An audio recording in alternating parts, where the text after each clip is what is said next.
This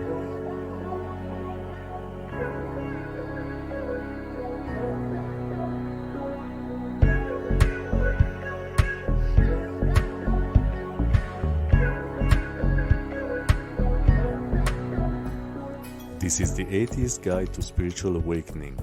I'm your host Walter, and this episode is about you. In the introduction episode of this podcast, I talked about myself in order to explain to you what my journey was and where I'm coming from. The goal, though, is that you find your own path, and this is what I try to start in this specific episode. The only person that can know yourself is yourself. My role here is to give you tools, methods, ideas, ask you questions, and tickle your imagination to help you on this journey of self-discovery. So, let's get started. Who are you? When I ask this question, try to pay attention to how your mind reacts. Relax, focus on yourself, and listen again to the question. Who are you? Your own personal reaction will be completely different depending on your life experience, on your current state of mind, on your type of interaction with people, on why you came to this podcast in the first place. But generally, what you can notice by paying attention is that there are several reactions happening at the same time. Maybe one of surprise, maybe one of questioning, maybe one of amusement, many different reactions. So which one of these reactive parts of your mind can you consider as yourself? Is it the first one, the second one, the third one? And ask yourself now another question. Who is doing the work of answering to this question of which part is you? Is that another part of you? So what does the science of neurology say that answers a little bit this question? Well, the first important thing is that a large part of what a brain does is pattern matching. So basically we get in visual information, sound information, smell information, tactile information. As we grow up from very early childhood to our current state, we learn to associate these inputs with specific additional higher level information like this is dangerous, or this is pleasurable, this is good, it's feeding me, this is bad, it tastes bad, it makes me sick. And all these associations that we build are continuously updating the knowledge base that our brain contains and further refines the patterns. But how does that exactly work neurologically speaking? Well, we have what is called cortical columns in our cortex, which all get the same information from a slightly different angle.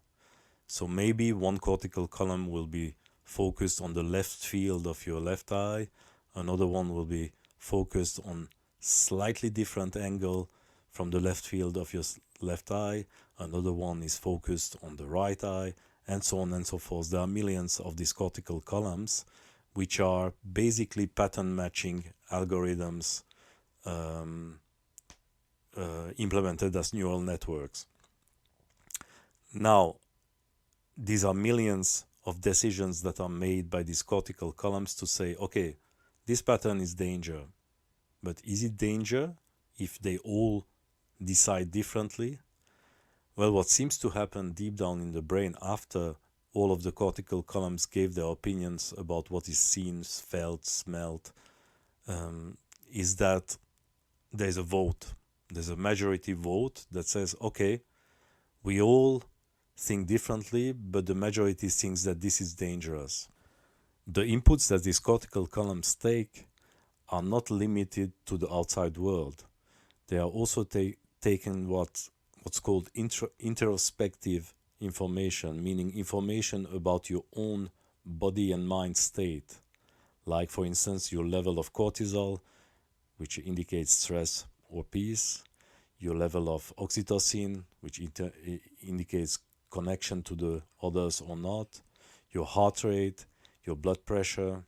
So the complexity even increases because depending on how your day went so far, you could assess the same information in a very different way depending on your internal state. So from this neurological perspective, who are you? Are you one of these cortical columns? Are you all of them? Are you the majority vote? Are you your internal state? It's not that easy to decide. And to make things even a little bit more complicated, as you reach one pattern matching and conclusion about something happening in the outside world balanced by your inner state, this will also compound and change your heart rate, your blood pressure, and all of the internal states of your mind, and contribute to further changing your perspective on everything that will come in the future. So can you really say that you are your reaction to the outside world? Well, not really. Take an example. You wake up in the morning, you have a very nice moment with your family, you have a beautiful breakfast, your body feels great, you go out, it's a beautiful day, sunshine, you go to the bakery, the baker seems very smiling to you, the smell of the bread is gorgeous, you get in the information from the shop, it's very nicely decorated, you buy a bread and decide to reward yourself with some additional sweets, for instance, and this is going well. Now imagine another day, you wake up, you stumble on your shoes, for instance, you hit your knee, this makes you angry, you decide to skip breakfast, you go to the same bakery because you have to, you're already grumpy before going because you are late for work because you needed to tend to that knee that was hurt during the tumble.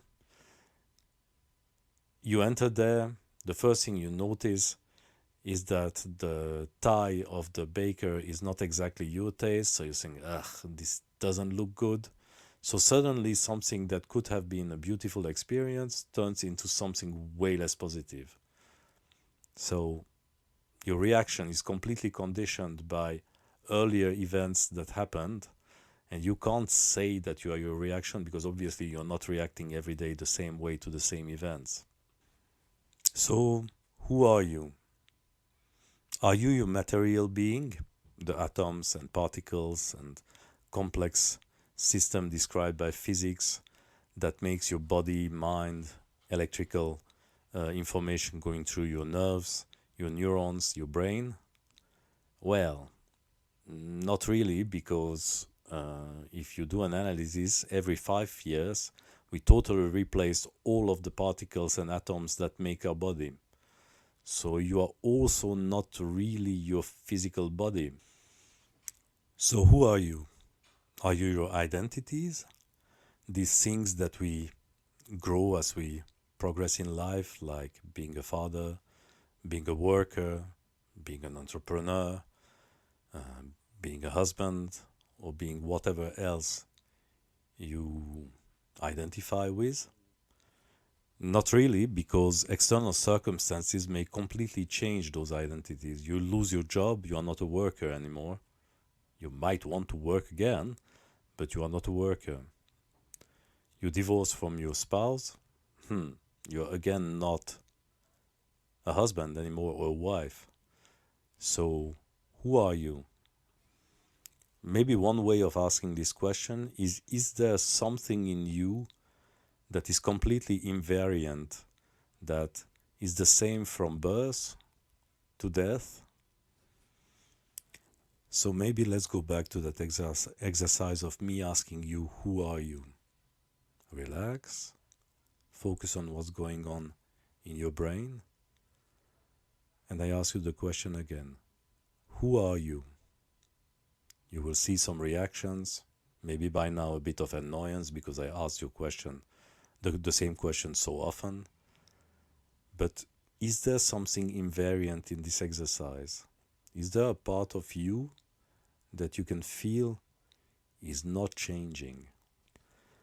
Maybe by now you will have asked yourself a question that I didn't ask you yet, which is, who is actually watching all of these different reactions happen and try to answer to the question of Walter, and never does. What is that part which is kind of like observing the unfolding of everything else?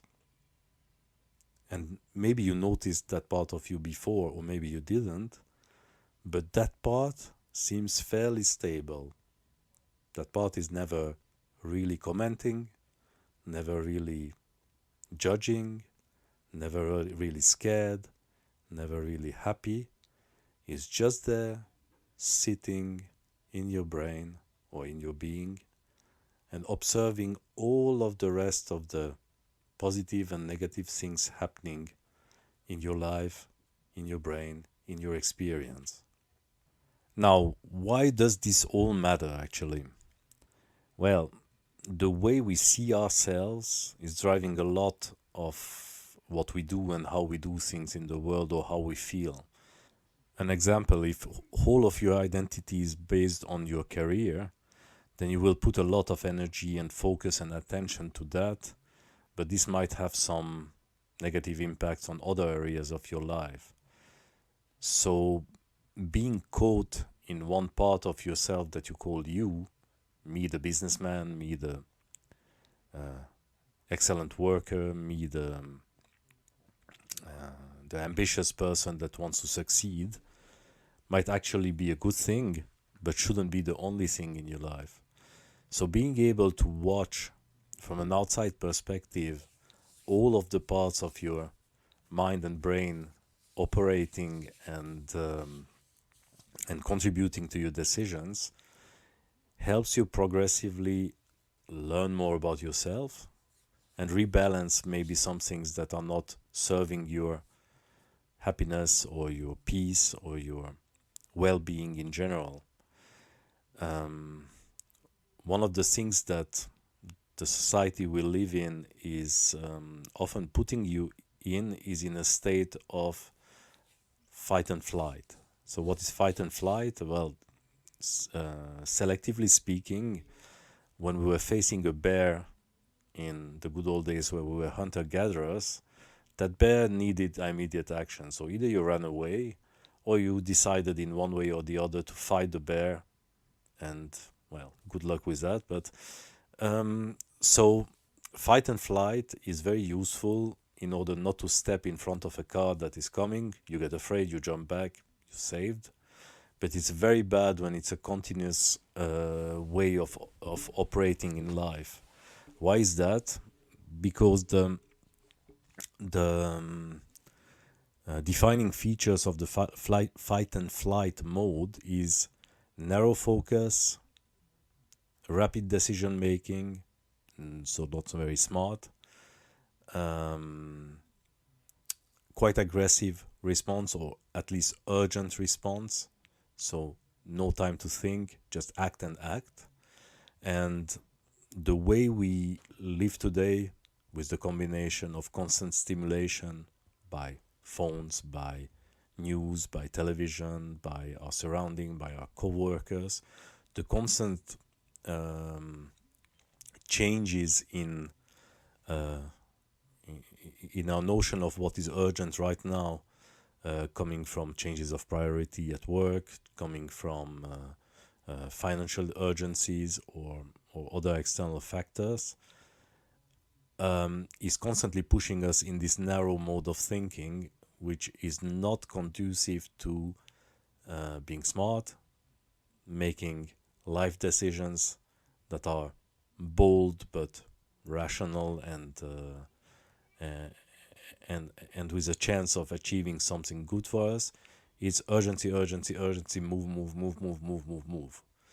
So one way of stepping back from that constant urgency is to try to sit in your mind from the position of that silent watcher that we maybe discovered a bit before, and to see the other parts of your brain and of your daily life and of your experiences in an as objective as possible way, without too much judgment, without too much reaction, without too much commenting, but just with the type of watching that we would give a child when we try to understand what he is doing. Now, if you think that you understand your brain fully, I would encourage you to go back to the day of your most destructive decision. We all made mistakes. I'm sure you did also. So what was that day like? You will need to answer that for yourself, but I will take an example from my life. Let's say I will not take the most destructive one because I don't want to overshare neither. But let's say that 6 or 7 years ago, I was living alone and I was having my kids every 2 weekends and half of the holidays, like most divorced parents or fathers. And I was in a phase where I was very much in doubt about my life, my career. I didn't have a job. I still had some money, so it was not extremely stressful, but I was full of doubts, coming out of my almost second quasi burnout and not feeling great. So I basically left those kids alone very much. I was feeding them, I was watching movies with them, but I didn't do much activities because I didn't have much energy to do it. Now, this could be an inconsequential thing, but kids are kids and they internalize things in a way. So, and obviously it builds on their own experience. And I basically set up with that year of not being really there, of abandoning partially my kids, a long chain reaction which led to quite serious consequences for both them, myself and others. No one died, but it was bad. Now, how would I handle the same situation now, 6, 7 years later? Well, first of all, I would try to realize, or would most probably realize, that my identities can be put down and put up like light clothing and not obsessive armors that I need to wear constantly. So that part of identity of being worried and depressed, I can put it down, let it fall later, and focus on my other identity, which is being a father that has fun with his kids. Well, I didn't know better then, so it's not like I'm judging myself harshly, but it would have changed many, many things if I would have been able to do that. And this relates to that silent watcher part of that we talked about before, the one that is just looking at the activities of the mind without commenting and judging. Because when you spend more and more time being that part of yourself, instead of being caught into one of the other identities, like the worried, jobless, soon to be in deep financial trouble part of identity, when you spend the time mostly in the silent watcher, which you can train progressively, and we will discuss that a little bit later, then you can also say, okay, I know I'm worried, but I'm not caught in this worry. It's not driving my life. It's not sitting in the driver's seat of whatever I'm doing and impacting everything. I can pick it up and feel that I'm depressed and that depression is giving me reasons to reconsider some of my decisions and see if I can do better. But when I have something else to do and that something else could bring me positive energy, then I can put it down, let it be. If it comes back, I just watch it and let it be and focus on what I'm doing, which is nice. Now, imagine neither you nor me are special. We are all just humans living with other humans. But imagine how many of the catastrophes and suffering and could be avoided if we would be able to step back, learn something from our current state of mind and let it go. Like, okay, I just got cut off by a car. It scared me. I covered the scare with anger, because usually when you are scared, it's a good idea to decide whether you run or whether you fight. So it's either the scare intensifies and you run away, which is not really an option when you're sitting in your car, or you cover the fear with anger and then you shout some cuss words, and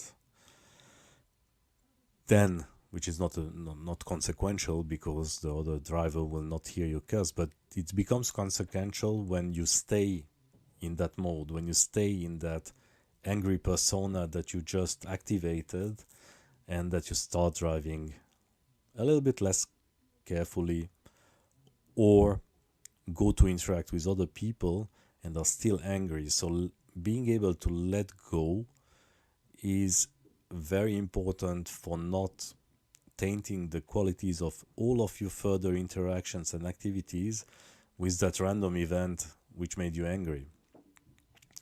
And being able to watch without commenting is key to that. Why is that? Because there is a very interesting learning from psychology, which is that any feeling that is not reinforced with stories and thoughts actually lasts only 12 seconds. So if I'm angry, I feel the anger, watch it, don't start to spin stories in my head about that other idiot that is such a bad driver and all these people. So don't make big stories out of it, just watch, then the anger will dissipate in 12 seconds. And this is so much more peaceful and productive for the rest of your day, and also for other people that you will encounter, that it's worth developing this skill.